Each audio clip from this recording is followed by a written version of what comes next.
and welcome to another episode of Worst Collection Ever. This is the show that tells you about the worst comic book collection in existence, and it just happens to belong to us. I'm Jen. I'm Sean.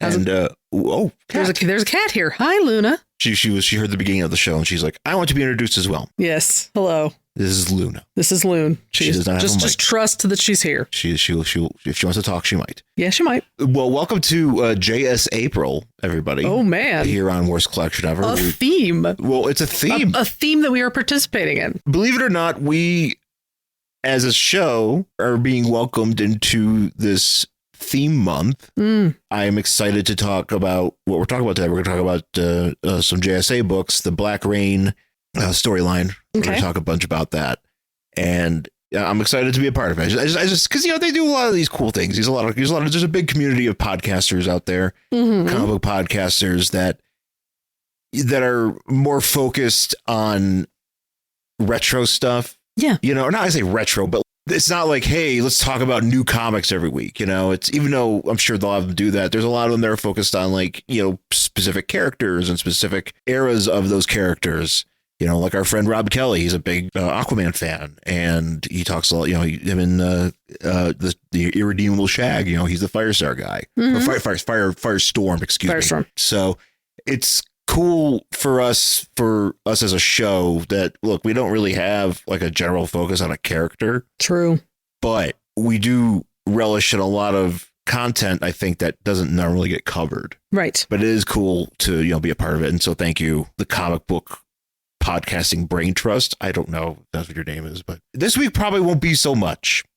But next week, if we're covering it the way that I think we're going to cover it, but if you go back and listen to our previous episodes, which I encourage you to do, check out some stuff. You can pick and choose. We do try to cover a lot of different stuff, and if you want to take a look and see something that you might dig, and you're going to hear how we kind of go about things. We do swear. Yeah, I'm gonna try to be on my best behavior. I can't promise anything. No. I don't expect you to, because this is who we are. Damn it. Well, that is true. Like I said, God knows. This podcast exists where the buses don't run. Oh, 100%. No one comes over here, and that's on purpose. It's on purpose. They're like, it's too far. I don't like having to walk over there. Yeah, that's us. Yeah. So get ready. Mm-hmm. Well, actually, it's been a while since we've actually recorded an episode.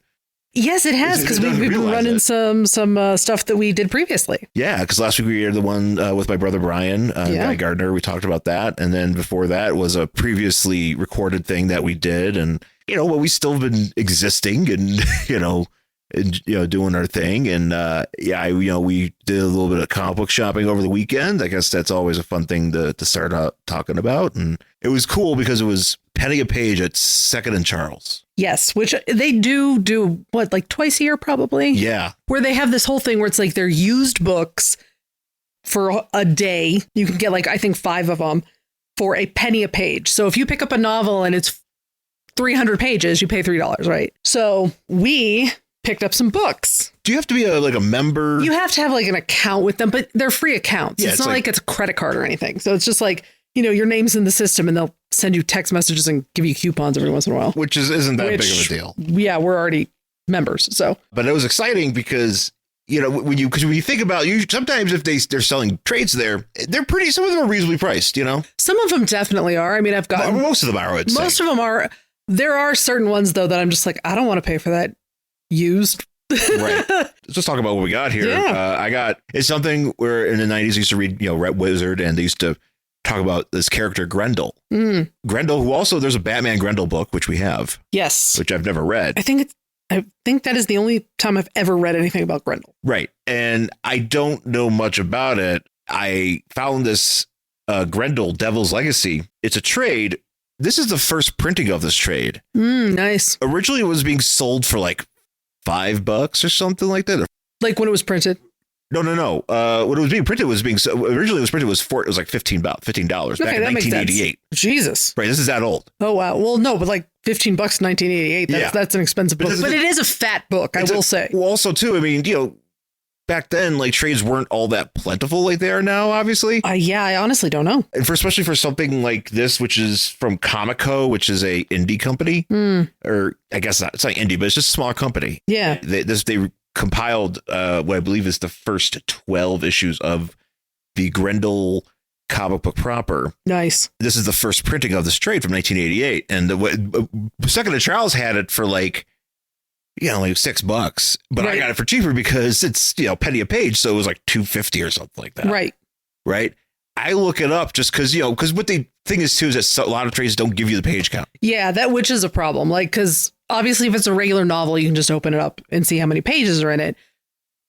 Trades don't always do that. So we went online when we picked out what we were going to buy. And I literally looked at the page count on Amazon and wrote it down and told the guys what it was. But as people who have worked retail in the past. Yes. Being able to help them do their job better. They weren't super busy, but I was like, I don't know how you guys are going to be able to do this for everybody. Well, I mean, I'm going to bring this up to you, and there's literally no way for you to tell. Because I even looked. There's no way to tell how many pages. You have to guess. Yeah, we did them a solid and looked it up. And when I look it up, though, this book's going for like hundreds of, like $100 or something like that. Nice. It's just being sold for $5, here. And I was like, well, I'm going to get this. So I'm looking forward to reading that.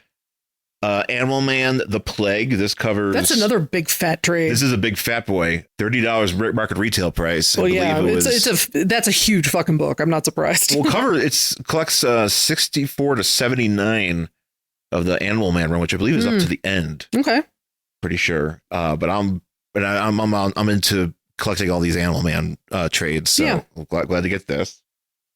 Captain Atom, the New 52 one, the Volume 2 trade, Genesis. I've been wanting to get the rest of this stuff. And there's only one other trade besides this, the first one. Yeah. According to US Today, a cool story with some weird science.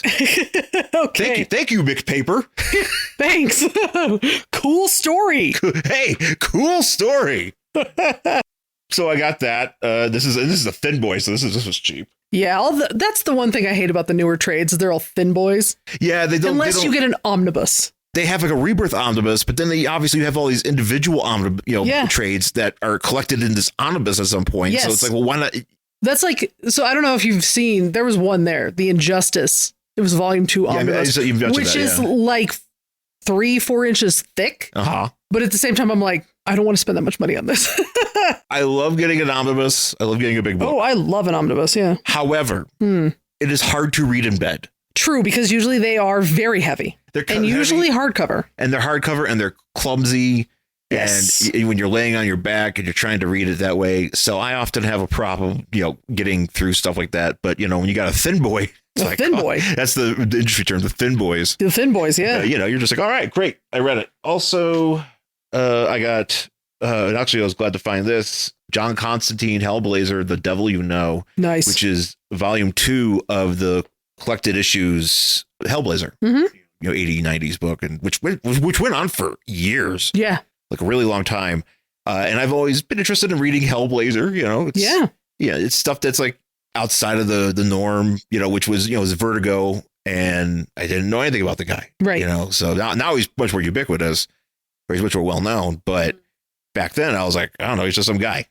Just a guy that everybody goes, man, that was a really good book. And I'm like, but why? Like, what's his deal? And he's like, oh, he's a magician and he smokes. So, okay. He does things. And he's smoking right on his cover. He sure is. He's having a big puff. So I'm looking forward to reading that. This is like the reprinted version too. Like they had one like 10 years before this. And then speaking of old trades, X-Men Extinction Agenda. Yeah. I always love finding the old Marvel trades. It just makes me happy. So you would think these would be more expensive, but they're not. Just in general, like having them like set aside or whatever. And, in a case to be like, oh, this is, it's an older book, so maybe it should be worth more, but it's not. Like, I feel like the legacy collections they do, like Marvel does for just about like every comic they have. Right. Those, retail places are usually like $45 a piece. You rarely see those like on sale or anything like that. And those are the ones they actually have a bunch of those behind the counter for reasons. I went and, I'm collecting all my Bat-Cat stuff. So I ended up getting from the Tom King run, which I have problems with Tom King's work, but I'm making my way through it. So I ended up getting volumes 5, 6, and 7 of his Batman run. So Rules of Engagement, Brighter Burglar, and The Wedding. I could not find volume 4. So I have 1, 2, 3. 1 is completely pointless and I'm going to sell it back because it has nothing to do with anything. Okay. Just like sets up some shit and I'm like, don't need it. So I have 2, 3, 5, 6, 7. So I need 4. Nice. Couldn't find it, which was very, very frustrating for me.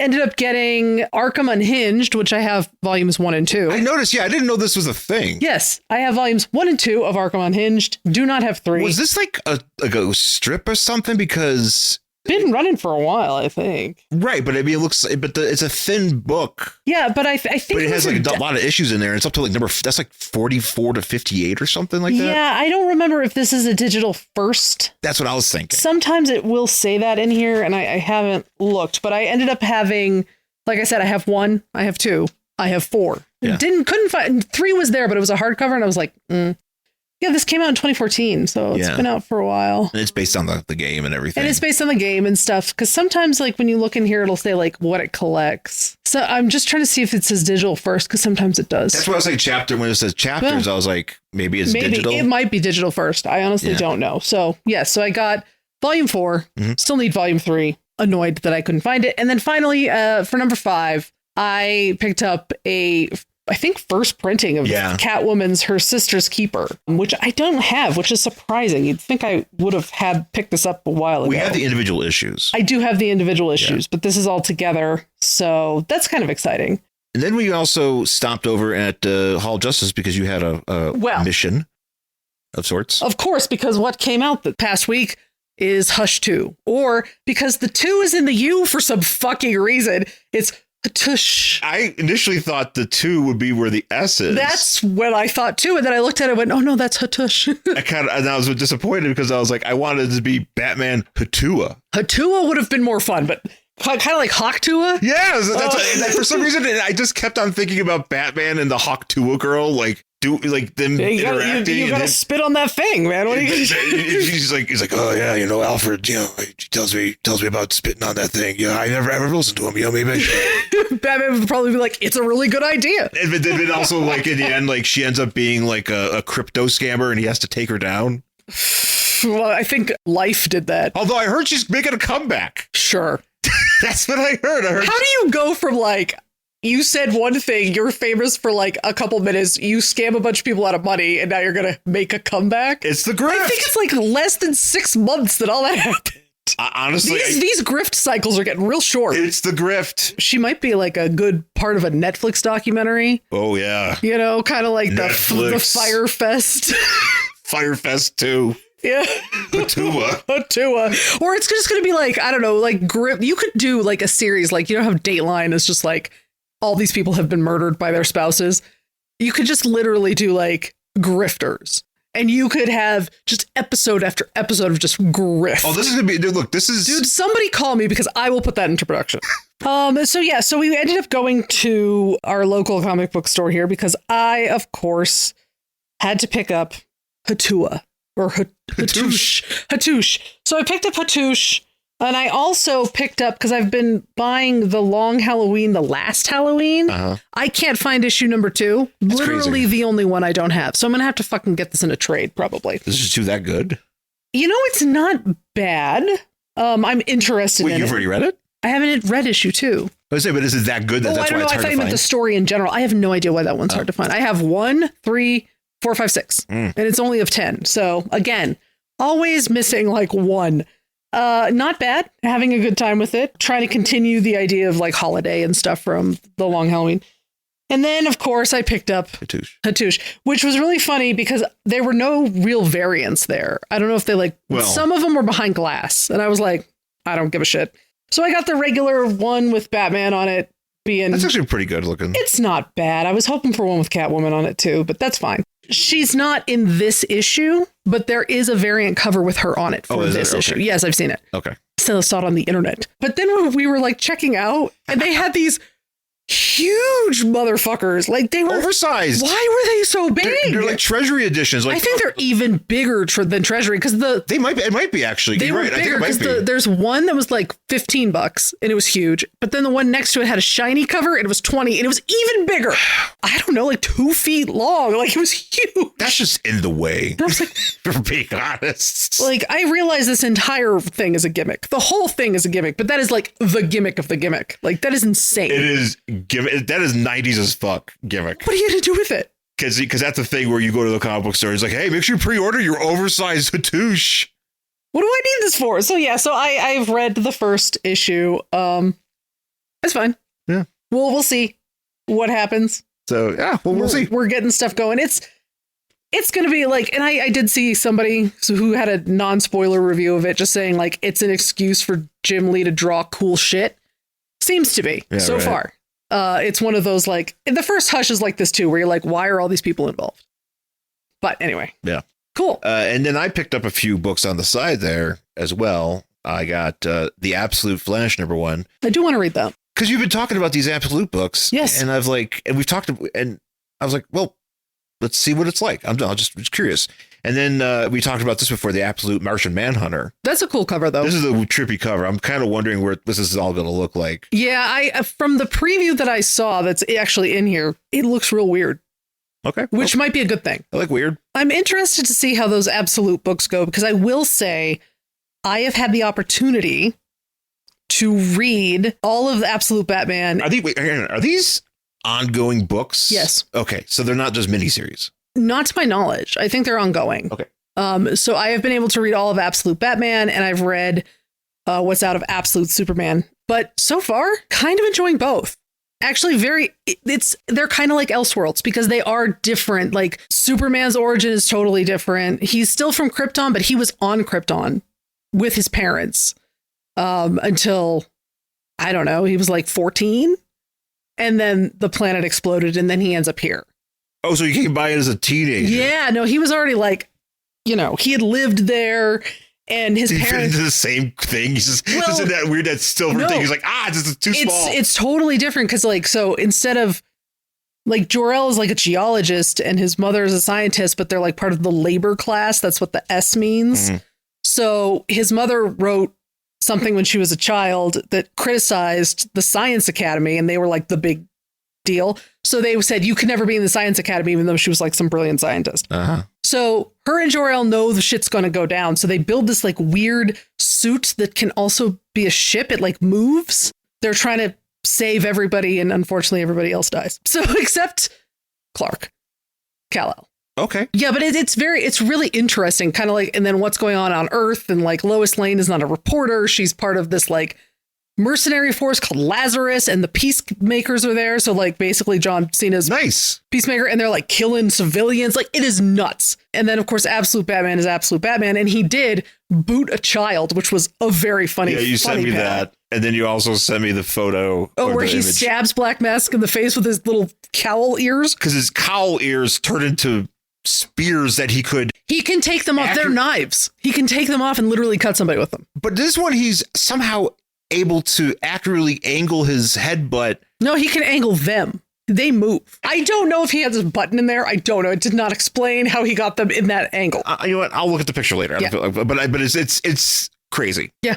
And so I'm wondering what we're gonna get with the Flash and the Martian Manhunter, and there's also Green Lantern coming out. Which there was a Green Lantern backup too here. I guess this is to be the ultimate version. That's basically what we're doing. It's a Marvel Ultimate stuff. Yeah, it's a totally different backstory for all of these characters. Like Bruce is a poor kid. His mom is still alive, but his dad was murdered in a mass shooting. Like, yeah. So, and he's friends with like childhood friends with like Two-Face and Penguin and Catwoman and all that sort of shit. And hey, it'd be cool if Batman was like friends with high school with all these guys. No, like literally they were little children together. They draw pictures of them like hanging out. Yeah, like that's just buddies. Like it's very interesting. And like Jim Gordon's the mayor, and like his mom is the deputy mayor, and it's It's a thing. It's very interesting. I will say I have enjoyed it so far. Well, it seems to be the rage. Except for his weird tree trunk thighs. I do not understand them. But other than that, it's fine. Obviously, it's getting over because... They're doing like 4 or 5 reprints on like number ones. Yeah, that's the thing. It's getting over because they're doing more. We're doing a lot of reprints, but also we're doing a bunch of different characters. Yeah. So, because you wouldn't be doing that if it wasn't anything worth doing. Right. As I would think. Yeah. I'm certain some they're already trying to figure out how to make these into movies or something. Maybe. I mean, if they want to do them as animated movies, that might be kind of cool. Back in 1940, 8 sensational heroes united to create the world's very first superhero team, the Justice Society of America. Now, 85 years later, we're gathering podcasters and bloggers from around the globe for a month-long celebration in an event we're calling JS April. Throughout April 2025, join dozens of content creators as they each share their own unique tributes to the original and greatest superhero team, including all-star podcasters and bloggers like Justice Society presents the Longbox Crusade podcast, Campus Comics Cast, Supergirl Comic Box Commentary, the Quarter Bin Podcast, the Bat Pod, the Earth 2 Podcast, FW Team Up, Diana Prince is the new Wonder Woman, Fanholes Podcast, Back to the Bins, Coffee and Comics, the Huntress Podcast, *51.blogspot.com, Justice Society Origins, a part of John Reed's Comics, DC Specialcast, Between the Pages blog, The Outcasters, a Batman and the Outsiders podcast, A World on Fire, an All-Star Squadron podcast, JLA Stories and Friends, The Monitor Tapes, a Crisis on Infinite Earths podcast, Lords of Order, a DC's Dr. Fate fan podcast, David M. Gallagher at Medium.com, JSA in the 90s, Justice League Legacies, DC Secret Files podcast, Mike's Geek World, Pop Culture Affidavit, the Source Material Comics podcast, That Giffen Show, Worst Collection Ever, The Fantastic Four. It all comes back to Superman. And that's just some of the podcasters and bloggers who'll be joining in the celebration. Get ready for a thrilling month of beloved characters, fascinating insights, and incredible stories. Follow the action on social media with the hashtag JSApril, and visit our website for a complete list of participating podcasters, bloggers, and what they're each covering at fireandwaterpodcast.com/JSApril. So, JS April. Yes. Yes. What are we doing here? Well, JS April for us is going to consist of JSA Black Rain, which is, is written by Geoff Johns. Artists are Rags Morales and Don Kramer. And also the covers, because the covers are very, very interesting. John Watson, he does the covers here. To basically distill what goes on here, Black Adam is back for vengeance to take back his country of Kahndaq. Yes. And we'll probably have to get into it because it seems like some of the characters that we are looking at are children of the originals. Well, that's the whole JSA thing. Or it's kind of like the Infinity Inc., but now a lot of them are the kids of the originals or but I mean, like this Hawk man. Hawkwind? I've never seen this person before. Hawkwind was in Infinity Inc. like for years. I don't think I've ever He doesn't look like he didn't look like that now. Back then. Where he's got like weird hawk feet? No, he mutated. That's what happened. Because originally he was just kind of like a guy. Because I was really confused because they were like, he's a, half human, half whatever the hell they call them. There's a name for them in the book. And I was just like, did his mom have the hawk feet? Like, what are we talking about here? I'm wondering. I don't know. We'll get to that. I don't know what's going on. This is a weird fetish. Come on, tell me what's going on.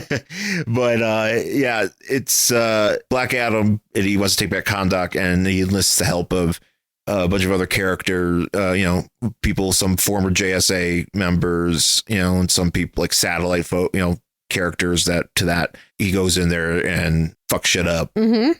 And then the JSA hears about it, and they're like, hey, we should probably go over there and try to figure this out because, a Hawkman is super pissed about it. Yes. And so we're going to go in there, we're going to take care of business. And that's basically what happens. Right. As far as I've gotten, that's what we're doing. We're trying to get Black Adam to stand down because, it's one thing where they're like, hey, we're going to liberate all these people from this dictator. Right. But then it ends up being a thing where Black Adam's like, now I'm the leader and I'm going to do what I want. And we're going to, this is Kahndaq geographically sounds like it's right around Egypt, because they mentioned something about the Sinai Peninsula. So I believe that's Egypt. I should know. Sure, yeah. So I feel like we're definitely in the Middle East somewhere. Mm-hmm. Yeah, I gotta say, I'm really glad, because as soon as you open this up, you get like a rundown of who these people are. It's very helpful. Yes. It's great. It tells you it tells you everybody who's in, and you're just like, oh, cool. Well, now I know why the hell Howard Man. Why Our Man is around, and why, what Stargirl is, because Stargirl, is a character created by Geoff Johns. Yes. In honor of his sister. Yes. She's not just like a legacy character. Right. So if you're just picking this up for the first time and you're just like, hey, who's this girl? What's her deal? You get to learn about it just from this blurb here, and it tells you about it. So I think that's great. Yeah. Because we're using the trade. We're using the trade here. She'd probably say the actual issue because it's the Black Rain trade, but we're doing JSA Volume 1, number 56 from March 2004. Mm-hmm. The cover is the same as the trade, so there's really not much to go back on there. But although I want to say this cover, so the cover painted or drawn by John Watson, and you have everybody except for Nemesis in this crew for some reason. She isn't on there. But you have Atom Smasher, you got Hawkwind, Northwind. Sorry, Hawkwind. Hawkwind's a band. Northwind, Black Adam, Eclipso, and then you have Brainwave down here. Yeah. Every time I look at this picture, I always think that's Robert Englund. He looks like Robert Englund cosplaying as Cyclops with the glasses, from the movie. He's definitely, or he's Robert Englund from the miniseries V about the lizard people. But people got real smooth faces. It is very strange because also Eclipso guy really looks like he should be in a Linkin Park-esque band. This could be a new metal band cover. 100%, especially these two in the front. Jesus Christ. Well, shit, think about it. Mike Shinoda, Chester Bennington. 100%. That's exactly what we're looking at, because he does kind of look like he has like a soul patch and shit going on there. He's like, dude, I'm about to break. They're about to break. One thing they don't know why. In the end, it never really matters. Look, in the end, the JSA doesn't even matter. This is an amazing new metal cover. If you would have released this in 2003 and been like, here's the new Linkin Park album, I'd be like, cool. I would have believed you too. I'd have been like, cool. Is it only a half an hour like the other ones? For some fucking reason, they're so short. So short, but damn, they make songs. No, they're good. I'm just saying, why are they so short, but yet they pack it all in? They give you, that's the thing. It's short, but that's probably why they got their fans the way they did. Because they're like, man, this album's short. Now I'm fucking hyped. Yeah. It's like, I don't need to sit here for an hour and listen to a 10-minute song or something. Or that big release that was what I think was self-titled. The one that was a big deal, that hit big. Remember? Well, the first one was Hybrid Theory. That's it. Yeah, that's the first one. Yeah, the first major label one, at least. Yeah. I don't think there's a song on there that's not good. No, it's just the thing. Every song's a banger on there. Yeah, it's banger after banger. That's a fucking great album. Damn. The whole thing. Yeah. R.I.P. Chester Bennington, by the way. Yeah, R.I.P. That's pretty sad. Yeah, they're pretty. I guess they're back. Yeah, I think they have a lady singer, but I have not. I don't even know. Yeah, apparently they do, but I have not listened to any of it, so I could not tell you. All right. Yeah. So, anyways, we're starting off with Black Rain. Mm-hmm. The story is called Black Rain, and we have Black Adam narrating here, and he's talking about the JSA and how the JSA became. There's this team that's got a lot of power. Yes, this is and it's an interesting way to start this book, because it's all right, well, these people call themselves heroes, but they're not really in it for prevention. They just kind of react. Right. And it's when are they ever going to change that? Right. And also they're dedicated to just the America. Yes. Not the whole world. Right. But they have this power to take over, to prevent, and I guess I don't say police, but be of use to the whole world, which, I mean, to be honest, when stuff goes down, for the most part, all the heroes are always there. Yeah. But we start right outside in the city of Sharuta, which will come into play later. Mm-hmm. We're inside this building. It's one of the weapon houses or something where it's like Indiana Jones, like they're forcing kids to work at the mines. Yeah, they've got kids in the mines and they're doing other. The male children are going into the mines. The female children are not. Yeah, it's a very obvious it's a very obvious thing where it's like, hey, the dictator wants a bunch of children in the factory. It's like, good, save the girls, but save the prettiest ones. I'm like, yeah, save the prettiest ones for the dictator. And you're like these guys are bad. One of the guards outside just looks up, and this is amazing because there's a lot of blood in this book. There's so much blood. He just double stomps straight down through the guy's entire body. Pretty much. He just jumps off of the largest of things and just... No, he's just coming down from the sky. Well, I know, but I'm saying like if it were a human, right? It would be he jumps off the top of the building, just fucking crushes this man's head. He's coming down and like he's bursting the whole He chest. pops him like a balloon. It is. It's wild. It's pretty great. There's a lot of blood. Yeah. One of the guys, they notice what's going on. So one of the guys goes outside and he gets...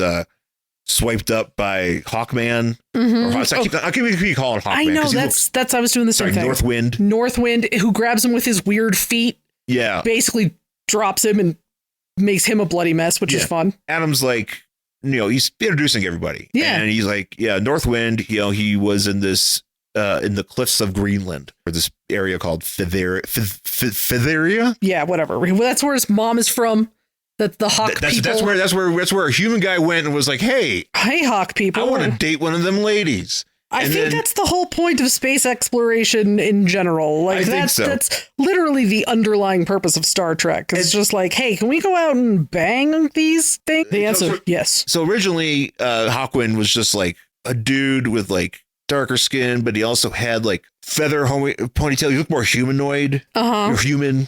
And now he looks like a hawk head with a hawk body. Yeah. Which is kind of disturbing. He's got big bird feet. Yeah, the bird feet is what really kind of creeped me out because I was like, does he always look like that? Yeah, so like his mom looked like that? And the guy was still like, yes.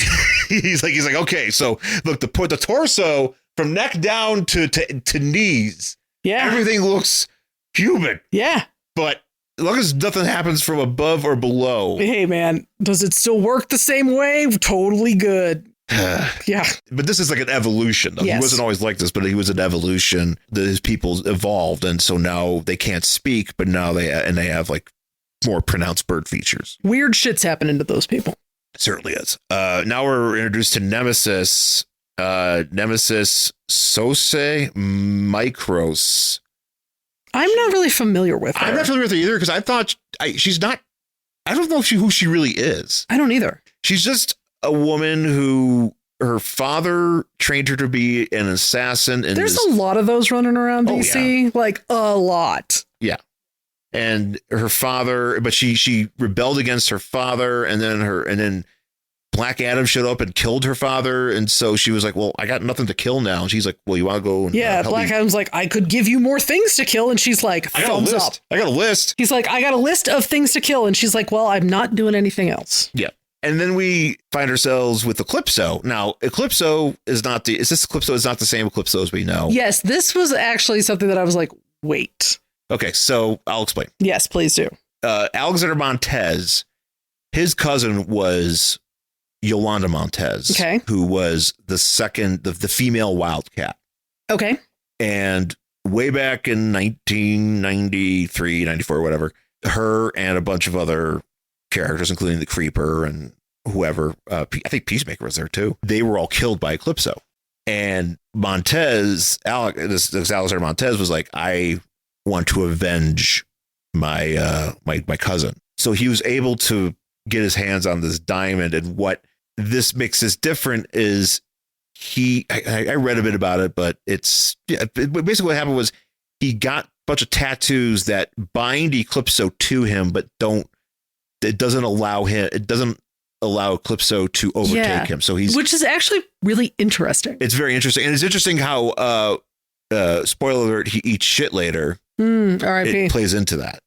Okay. So we'll be talking about that. But yeah, because I thought that was really interesting because we see him later, like he holds up the gem. Yeah. And Eclipso's trapped in it. Yeah. But he can still use Eclipso's powers. Like Wishmaster. Yeah. Oh, yeah. Oh, shit. Is Eclipso a Wishmaster? No, he's very much. I think he's very much anti-Wish. You know, but I wouldn't mind Andrew Divoff playing Eclipso. Oh, that'd be fucking cool. Andrew Divoff today could play Eclipso. Why not? I'm totally fine with that. Why not? Absolutely. Because that's basically we're kind of, you know, we're talking about rubies and we're talking about gems. We're talking about weird gem shit and mystical mumbo jumbo. Hell yeah. Yeah. Let's do it. So, but him and Nemesis are fighting back to back here. Yeah, because they all go in to like take these dudes down, and there's just like dudes dying. There's just blood flying everywhere. These soldiers are just standing there, you know, they're getting asses kicked over here, and there's a bunch more, and they're just standing facing each other with their guns to each other, which we saw actually in the World's Finest that we read. We did with Eclipso. But this is different because Brainwave is here. Brainwave. And he's the guy who looks like Chester Bennington. Yes. Brainwave was previously known as Brainwave Jr. Brainwave Jr. It's just a superhero named Junior. Well, there's a lot of those like juniors, because wasn't it like there was Captain Marvel Jr. Wasn't it like back when it was like the Super Sons? Wasn't it just Batman Jr. and Superman Jr.? Oh, was it? I don't know. I'm almost positive that's like when we're talking like the 60s, you know, like they were really geared towards the young back then. So when you bring them into like a little bit more of a mature thing, it's very funny to have a Brainwave Jr. Brainwave Jr. Kids can call you Hoju. Homer Jr. There was this bit on the radio on Shred and Reagan back in Buffalo, like back in the 90s, where they would get like wrong number phone calls from like other radio stations, because like other radio stations in the building, like people would accidentally spill over into different lines, into like other radio stations lines, because they're kind of similar. And so people would be like, "Hi, I'm calling about this thing," and then they'd be like, "Oh, it's a different radio station. Let's fuck with them." Yeah. There was the WHTT, which was the oldie station, and they had Danny Neverth, who was the morning guy. And Danny Neverth had his son, Danny Neverth Jr. on there. Okay. But so when some old lady, because those old people call and be like, I'm calling about the Wendy's coupon, you know, whatever. I'm not going to go through the whole bit, but they're pretending that they're referring to Danny and his kids. It's like, oh, Danny Jr. or Danny the Fourth. The fourth. That's why I always go Junior. Like, I don't know. I just always thought it was fun. Junior. Brainy Junior here. But so what he does the bit World's Finest, where he's like, okay, all you shoot each other. But in this case, they actually shoot each other. Mm-hmm. And the Eclipso book, Superman just swoops in and stops them. Whatever. Brainwave.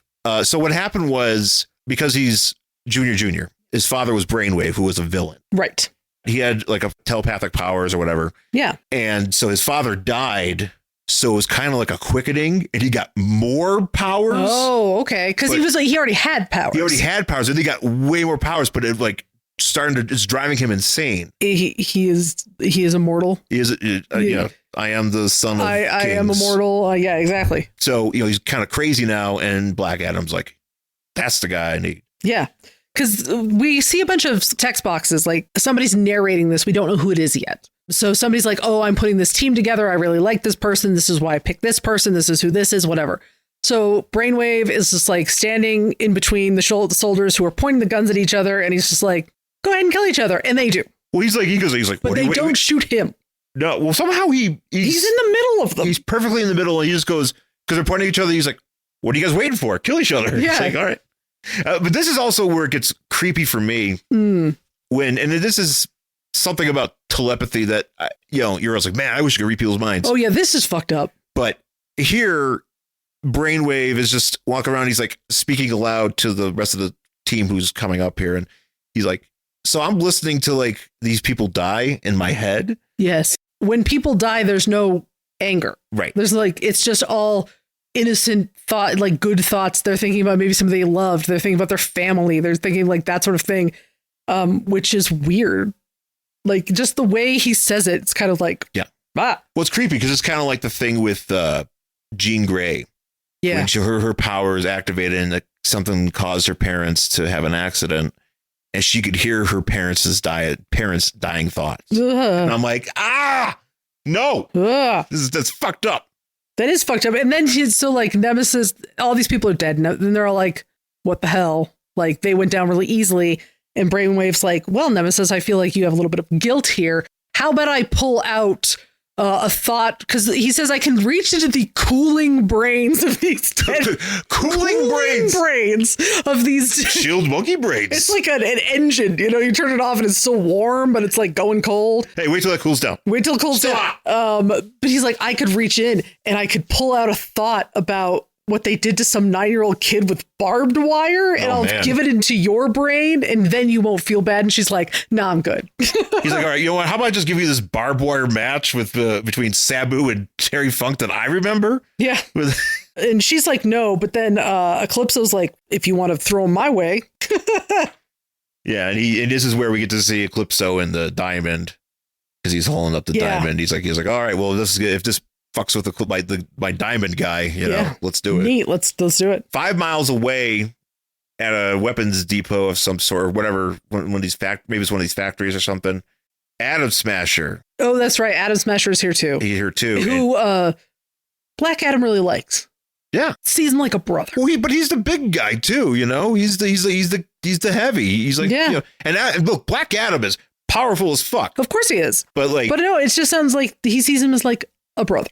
Yeah. Like he genuinely likes this man. Well, at least that's what he tells us. And it's kind of confusing because I don't really know much about why Atom Smasher is in this position. He killed Extant. Yes, I didn't understand because Extant was the villain from 0 Hour. I don't know exactly how he factors into something. But he killed Atom Smasher's mother? Well, he was saving his mother. He saved his mother. Atom Smasher did or Extant did? Extant was going to, he says, but when he killed Extant to save his mother, yes, he changed. And so, and then while he's saying this, like because he became a murderer. Yeah. Is the idea. While this is happening, Atom Smasher's picking up a tank because he's gigantic. You know, he's like, I don't know how big, tall, but he gets all large. He's real large and he's swooping this tank around and, you know, he just chucks it and they're about to fire on him. And then Black Adam shows up and blows up. This is when we find out that he's the narrator. Yeah, and that he has put this team together specifically to go into this country, his country. Atom Smasher's like, I don't want to hurt these people for no reason. It just feels weird. Yeah, you know. And he's like, well, look, we've been over this. These villainous people we're killing are villains. Yeah. You know, they need to pay for fucking with everything because we're on our way to the capital, which is that has what's his wife's name, Sharuda. Yeah, which has Black Adam's wife's name, which is something that Atom Smasher points out. He's just like, yeah, that's true. And I don't know much. I'm saying I'm a little bit backed up when it comes to knowing about Black Adam and exactly what the deal is, because he mentions about he was fighting somebody else's war. He was fighting alongside Khufu, which is the god that represents Hawkman. Okay. You know, and that has been reincarnated. And so while he was fighting alongside them, his wife and children were killed, and he went back and went, crazy for that. Yeah. And took care of business. And the wizard Shazam was like, well, what the hell, bro, you need to slow your roll. So we're going to shove you down. Because he had already given him magic powers. Yeah. And he couldn't take them away. So he was like, well, I guess I'm going to throw you in a, I don't know, pit. Wherever the fuck you put him. He imprisoned him, just kind of like when you see in the Black Adam movie. Yeah, that's kind of what I thought we were doing there. Referencing that. Yeah. And so he became he was Black Adam and he was entombed or whatever. But Atom Smasher's like, yeah, I'm still not following here. He's like, well, just let's go hang out there. Here's the guy. Here's our dictator. We're going to go get the dictator. Well, we're not quite actually. Before that, he's like, look, nobody cares about this country, but I do. Yeah. If we do this, we're doing this. We're doing good for this. And then, we could do good other places. Mm-hmm. But let's start here. And to prove to you that these people suck, I'm going to go open up this warehouse. And here's a bunch of scrawny kids. Yeah. And they're doing some sort of work. Don't know what kind of work, but they're doing work. And they're all emaciated and dirty. And Atom Smasher's like, oh, this is terrible. Mm-hmm. We go to the Capitol. Soldier comes in and he's like, hey, we're under attack. And right away, right off the bat, we're getting right into, we're not spending a lot of time with this dictator, which is good. Mm-hmm. And we get this cool shot of the team here. Oh yeah, where they're all standing there looking all cool. Well, it's great. It's great because Atom Smasher is just huge, mm-hmm.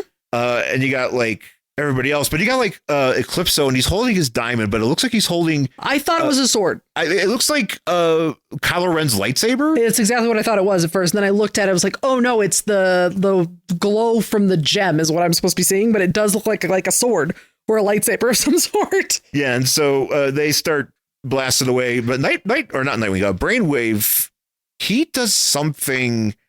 I don't know exactly what he's doing. If he's giving like some sort of psychic stab to some guys here because he's just standing there with his eyes glowing. It's kind of fun. And they're just like, so he must be doing that. And then this is where Black Adam grabs the dictator. I forgot what his name is here. Yeah. Muhammad. Asim Muhammad. Yes. So he grabs this guy and he's like, what the fuck have you been doing in this country? And he calls him a foreigner and he's like, oh, my friend, you have no idea who you're talking to.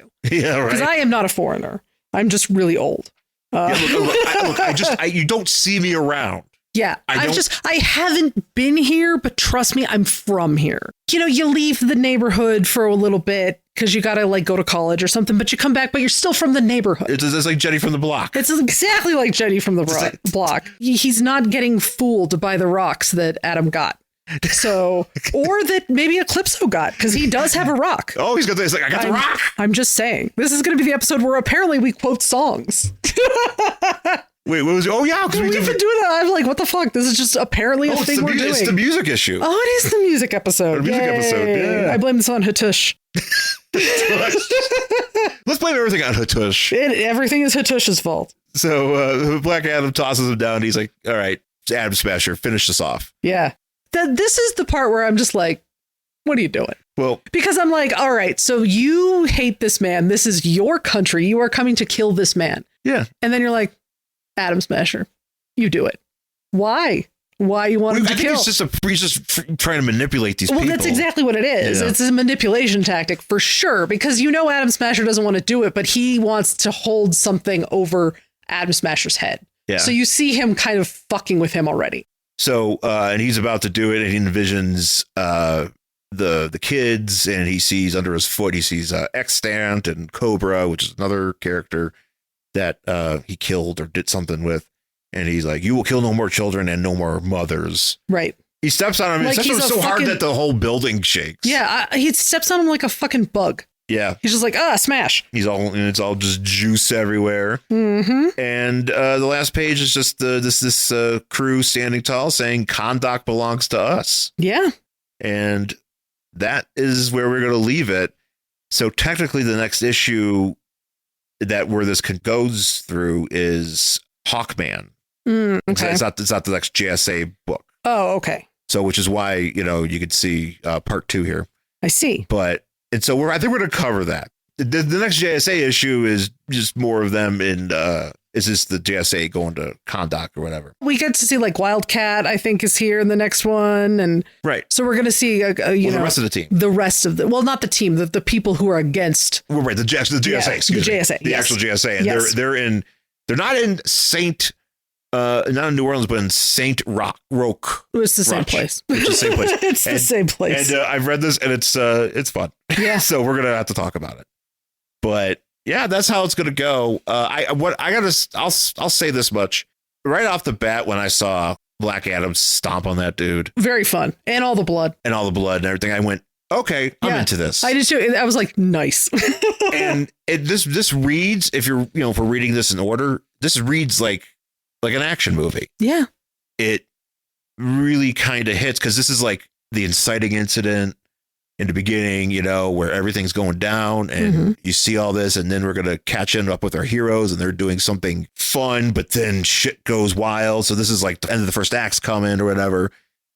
And so, yeah, I'm looking forward to finish this. I've already gotten through most of this, but this is rad. Yeah. What do you think? So far, so good. I'm interested to see where we go. What exactly is going to happen here, and what is Black Adam's end game? Yeah, it's true. Yeah, we'll see. And I'll say this. I thought, and this comes up stupid, that this was more of an Eclipso book. Oh yeah, because he's here. Sure, but Black Rain, obviously, Black Adam. Sure. But I was like, I need to check this out because of Eclipso. And he's in it. Yeah. In whatever form this is. But, but it's still good. Yeah. It's still good. And I look forward to, actually, I want to finish this before I read some of my other stuff. Yes. Because I don't like having multiple books open at a time. Yeah, I don't typically do that. But what's really annoying about the books I bought is I can't read them until I get the one before it. And I'm missing. The fourth. Yeah. Yeah. So I'm missing numbers on both things. So, yeah. Duh-oh. Anyways, folks, thanks for listening. Find us on our socials. Find us on the email address. You can email us at worstcollectionever@gmail.com. Actually, we got an email. We did. Yeah, actually, let me read this here real quick. It's just boy. It's a quick one from somebody who's contacted us before, I believe. This being from Arden. Sean and Jen, just listening to your brief Hulk transformation discussion. So I believe this is from one of our Defender's book, couple issues back, episodes back. Oh, no, sorry. We talked about during the Superman thing. Yes. Your brief Hulk transformation discussion during the Main Man Superman episode. Oh, yes. If you haven't read or heard, I'd recommend giving The Immortal Hulk a try. Okay. Great story, wonderful art, and some great body horror. Nice. Or are we going to see like rippy, I don't know. I mean, maybe we're going to see things stretching. Maybe things popping. Bursts. Nice. Anyways, it's been collected into an omnibus. If you're interested, and if you run across it at your friendly local comic book shop, and they provided a link. Oh, nice. If we see it, I might have to pick that up. As always, great show. Thank you, Arden. Appreciate it. Yeah, so thanks. You could be a part of this. for that info. Yes, actually, I'm excited about that. I didn't know this. I don't know. Just saying, there's a lot of Hulk stuff that goes back and forth. Well, for me, I'm always a DC girl first, so there's a lot of Marvel stuff I don't know.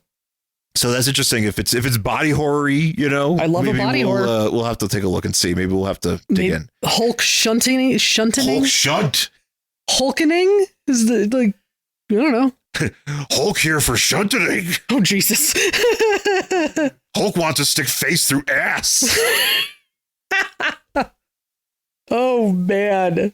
This is what you signed up for, JS April. You said yes. Sorry. You said this is cool for us to be a part of this. There's a reason the bus don't come over here. The bus stops way before you get to us. Before. Like, we are past the end of the line for a reason. Well, thank you, folks. worstcollectionever@gmail.com. Please email us whatever you'd like about comic books and stuff, or would you want to just talk about the book, whatever. Yeah, I just like hearing from you folks. So thank you, Arden, for the email. That really makes me happy. Yeah. And our socials and the Spotify and Apple Podcasts, please rate and review wherever you get the show. We're just about everywhere. And that's going to do it. We'll talk more about JSA next week. So once again, folks, thanks for listening, and we'll talk to you again next time. Bye.